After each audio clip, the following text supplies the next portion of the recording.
I used to be. I was the eldest of, as I said, 12 kids, and I was the one that was always doing stuff with them. And then I come here and meet somebody who turned my life upside down.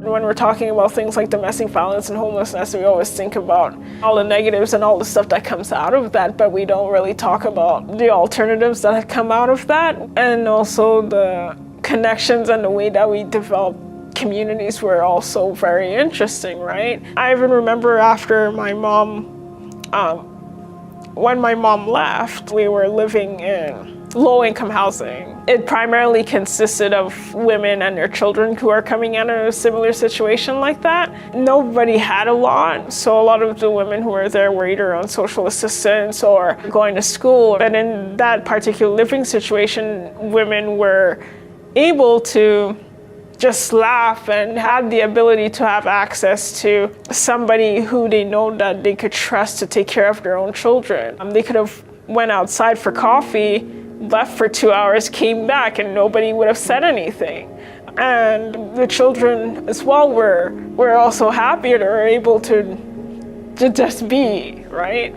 There was no fear anymore. And that was after they left that abusive household. Well, of course, like we always think about, it's so sad that this person grew up in a single parent household, but what was the alternative to that? When we were in supportive transitional homeless shelters and stuff like that, the community that was there, that was a key that I thought that was very important. And that is something that I'm looking to replicate, because the thing is that when we're talking about things like domestic violence and homelessness, we always think about all the negatives and all the stuff that comes out of that, but we don't really talk about the alternatives that have come out of that, where yeah, of course, there's a domestic violence situation, but I saw that there were a lot of women when they left,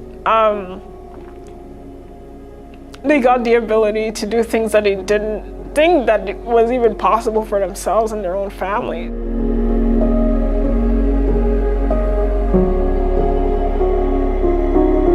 Just to be very clear with what we're talking about, we are designing a holistic learning and homing facility for youth in core housing need between the age of 18 and 34. When I have conversations about how I grew up, yeah, there are a lot of really bad things, but there are a lot of very good things that came out of it.